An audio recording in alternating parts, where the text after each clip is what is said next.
Good morning, family. It's Apostle Anders of Inspired Word Kingdom Ministries, located at 3410 West Umbrella Street in Milwaukee, Wisconsin. I bid you greetings from Pastor Tina and myself on this snowy Friday morning. I just want to jump in. Last night we popped on. We talked about some issues facing the church or individuals, and especially our youth.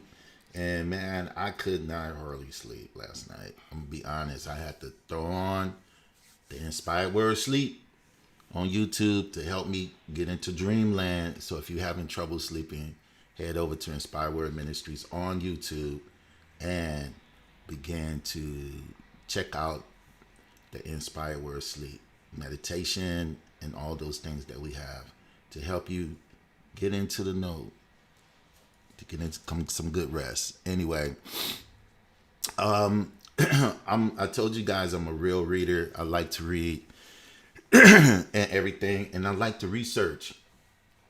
And today, I researched a scholarly article on the black church and molestation. Last night we talked about the black church and molestation, and how there are a lot of pedophiles that operate in the church, and individuals know that these people are there because they sit in high places, but yet and still they don't do anything to correct the issue. And because of it, we raising a generation of people, young people who are being hurt, abused, taken advantage of, tossed around, passed around in the church. And it's become a thing, and it's been a thing, but it's not a thing of God. That's the key. It's not God. So the Bible says, let the little children come to me, and do not hinder them, from the kingdom of heaven belongs to such all of these. But whosoever shall offend one of these little ones which believe in me, it were better for him that a milestone were hanged upon his neck, and that he were drowned in the depths of the sea. In other words, God has judgment for those pedophiles who have been abusing the youth, not just in the church, in the homes, uncles, aunts, cousins, fathers, mothers. There's a real history of being silent in Milwaukee and in the black family as a whole because of pedophiles, molesters, operating, lurking, taking advantage of young children. But most of all, today I'm talking about the black church, because the church is supposed to be a sanctuary, a place where people can come and be healed, loved on. The church is supposed to be a safe place for everyone. You should not have to be in church worried about if the leaders or the people in the church is going to sexually abuse your child. Now, the truth is, it happens. It goes down. And another truth, a horrible truth, is people know that it happens. Ooh, my glasses is jacked. It happens and it goes down. But nobody wants to say anything about it, do anything about it. I do. I will. I would, because I'm committed to being a protector. I'm committed. So in this article here entitled "Suffering in Silence, Child sexual molestation in the black church. If God don't help me, who can I turn to? If God don't help me, who can I turn to? That's major. If God don't help me, who can I turn to? The reason why you in the church today is because you wanted God to help you. And you brought your babies to the church. You let them be a part of the church ministry team. You let them be a part of the choir. You let them be a part of the summer programs because you went to church needing help. And you brought your babies with you, not knowing that there was evil in the sanctuary.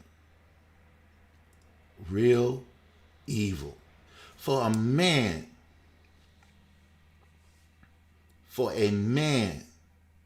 to put himself on a child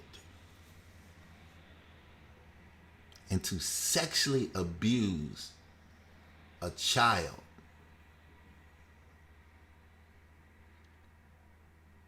it's horrific. It's pure evil. It's pure evil. Let me see if I can share this with you guys real quick.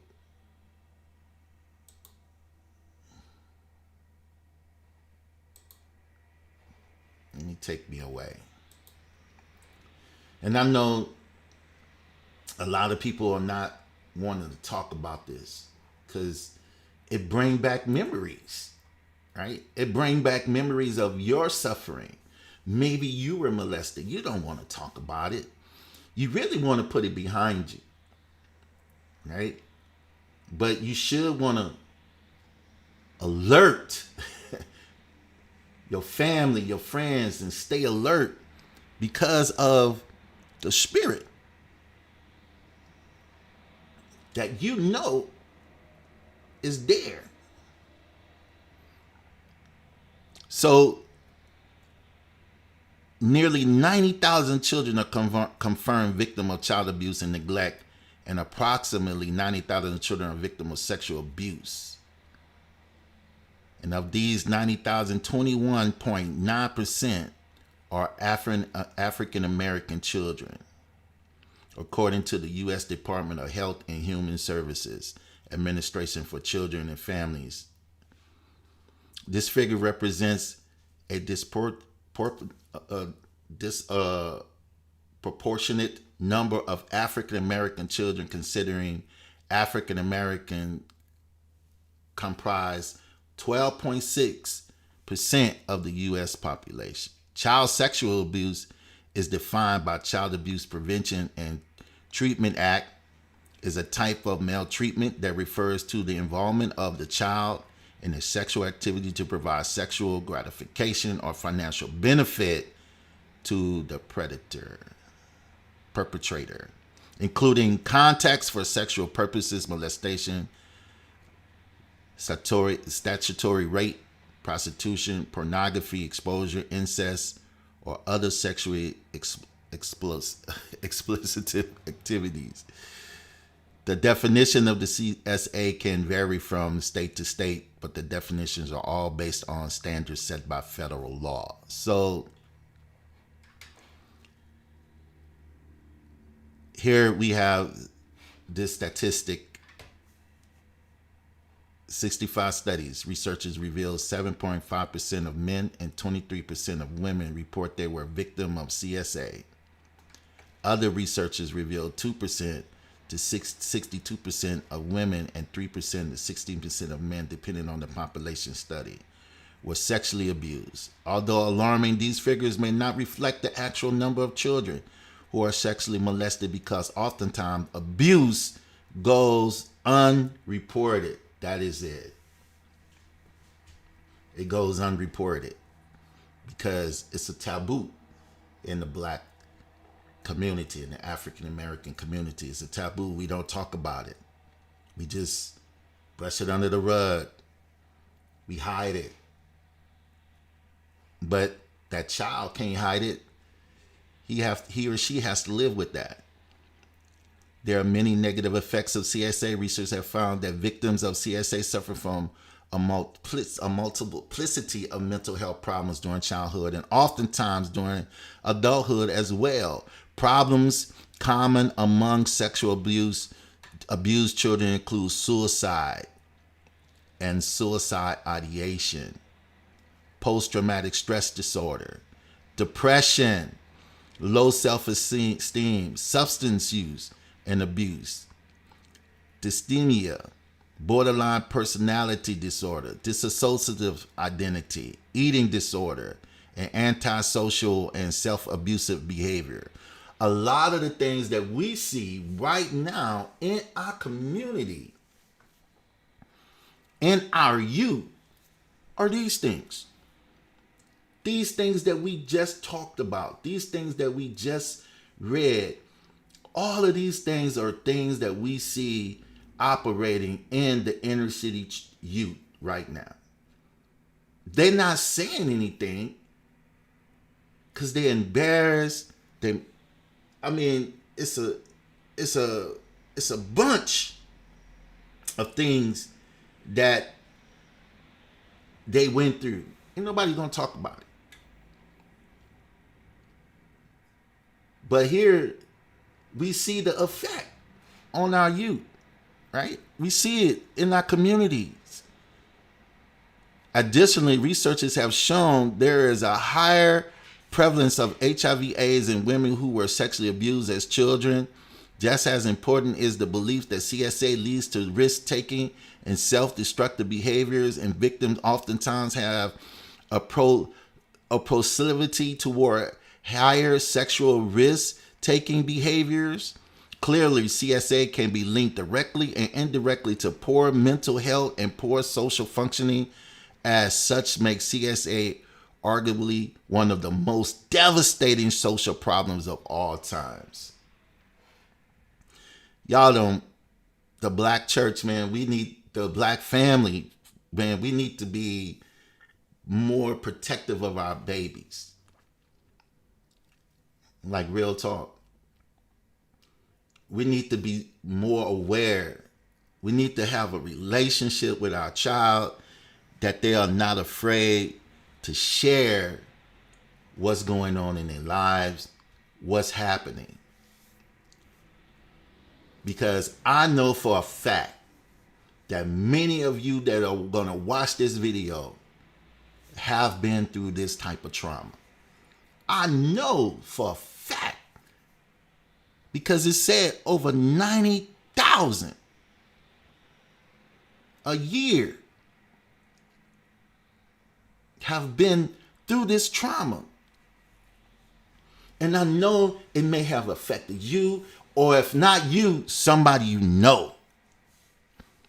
This is one of the most ugliest things you can actually look at. And guess what? You can no longer hide or run from it. Now, if we're going to talk about individuals who are kidnapping or taking young black girls and boys and pushing them into the sex trade market and all these other things, then we have to talk about this. We have to talk about this. We have to. We cannot be silent on this any longer. And guess what? One of the most prominent places for this to take place is in the black church. Now, you guys saw the Catholic Church scandals. You saw that. And matter of fact, it was worse than what they reported. It was more worse. So do you actually think that it was just in the Catholic Church. It has yet to really head home to the black church. We saw Eddie Long. That wasn't nothing. That wasn't anything. That wasn't even the tip of the iceberg. Matter of fact, that wasn't even on the map. The reason why it will not be a big thing in the black church is because the black church ain't got that kind of money. But that's not true. The black church has insurance.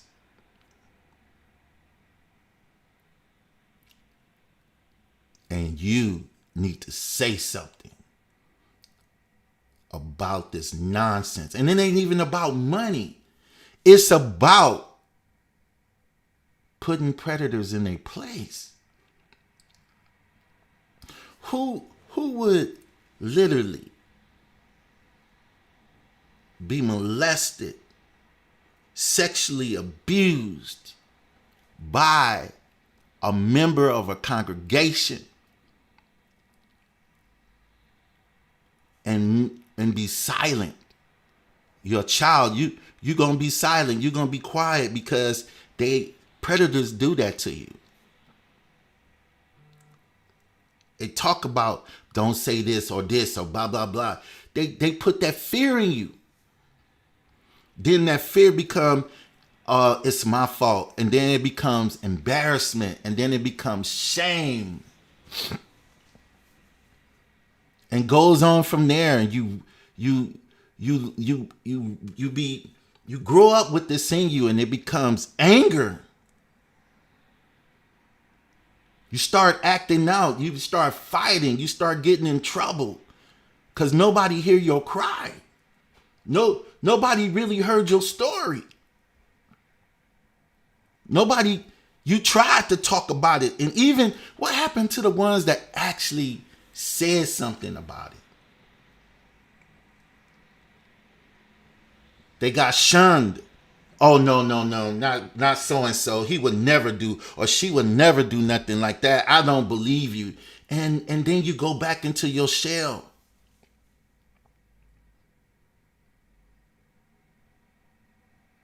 It's the most horrible feeling a child can ever go through. The black church and the black family are the two most important institutions within the black community. Lincoln and Mamaya defined the black church as the black controlled independent denominations to make up the heart of black Christianity in the United States. The black church is primarily concerned with the expressions of spirituality and the religious practices of African Americans. As a result, their quest for autonomy and religious expressions and freedom from white power, African Americans began their own denominations and their own houses of worship. The black church served numerous functions within the African American community. Chapter 2 says, despite the significant influential position of African American churches, it has failed its members in response to many critical social issues. Fulton, 2011, argues that the timorous response of the African American church to various social problems such as domestic abuse and substance abuse affecting the African American community has damaged the status of the church among black people. Given the conservative views of the African American church, it is no surprise the response to CSA has been less than desirable. This reality is particularly troubling given that the church, according to Brown and Brown, as has been earlier studied, in the second most influential institution in the African American community, in a qualitative study of 13 focus groups inquiring about the extent of African American ministerial support, the researchers found many social problems were not addressed by ministers. And among those problems was sexual violence. Clearly, victims of CSA deserve more attention from African American church which consequently would then increase awareness of CSA and the African American community. I highly agree that we don't talk about it enough. Like I know this video right here. It should reach millions. But it's a topic in Black America, Black church, Black community that we don't want to talk about. But I decided to make it my business to talk about it.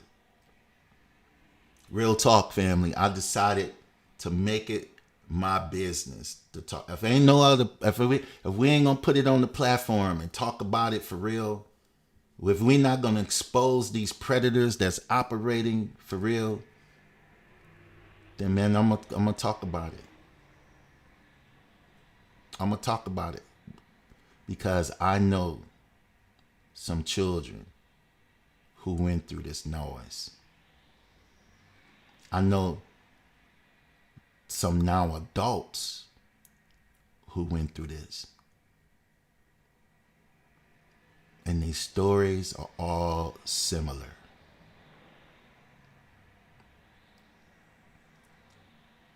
I just read a book. I was reading this book while I was in class.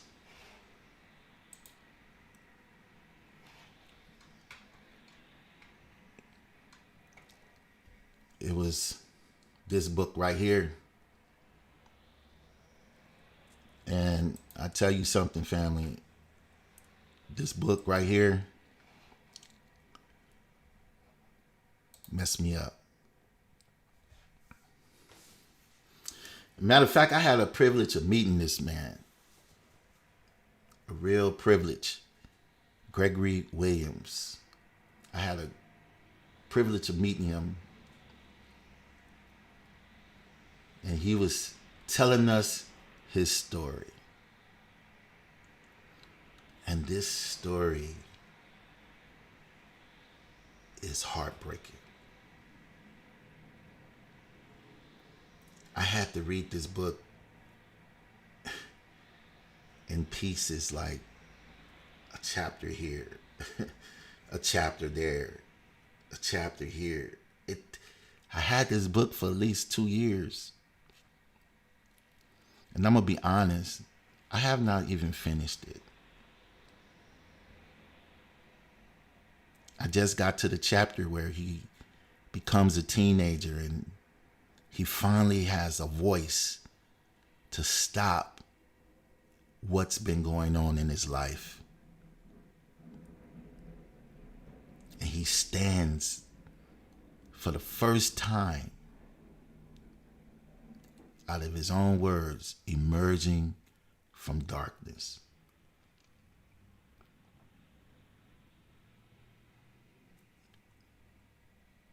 And there's a reason why it was so hard to get through this book. And I just want to say this to you all that who suffer from the pain of a predator who may have took advantage of you in your youth.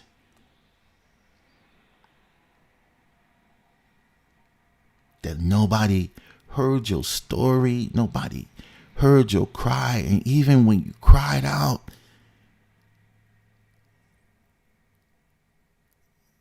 nobody caressed you, loved you. I want to say to you, all is well. I want to say to you that you can overcome. I want to say to you that your scars will remain, but God can heal you. That's what I want to say to you. want to say to you, be strong in the Lord and in the power of his might. That's what I want to say to you today. I want to just say that to you who are now adults, who've been keeping this monster in your closet.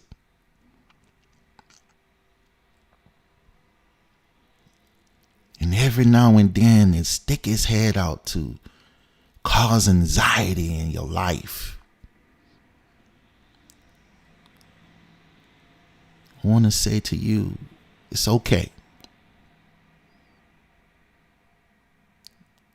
You're not by yourself. That's what I want to say to you. That I'm praying that you get the courage to face your monster and let him know that you're not alone anymore, that you have a God on your side. That's what I want to say to you. And I want to say to you that this pain that you feel that arises every now and then, it's going to come and go. But this time you're not alone in your walk. I want to say to you that you're not that little child. You're not that kid that person grabbed and touched and abused. I want to say to you that you have a voice. And you can make some noise, and there shall be rescue for you. That's what I want to say.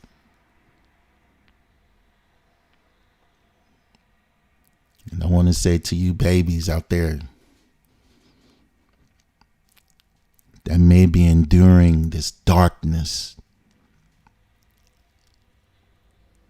and it's close to you, and you're afraid and you're shaking and you don't want to go home and you don't want to go by your aunts and cousins' houses and you just feel like you just want to die. I want to say to you, Pastor Steve is right here.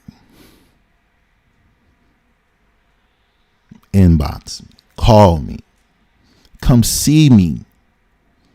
I want to say to you that I will be your voice. I promise you. I promise you, if nobody else believe your story, I promise you I won't turn you away. I'm going to listen to whatever it is you got to say, and I'm going to let you know one thing. It is not your fault. And I want to say this to you too, that if hands need to be thrown,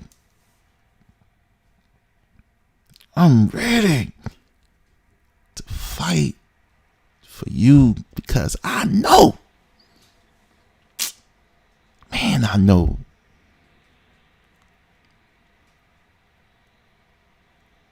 but I'll fight for you.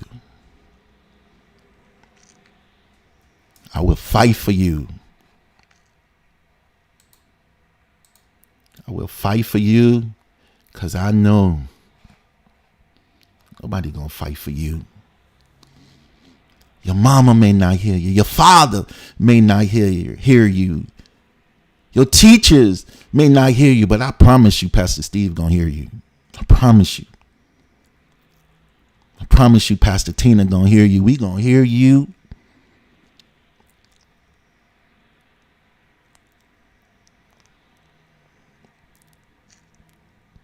For one simple reason, family. Because I'm a survivor. Until the next time, family, I gotta go.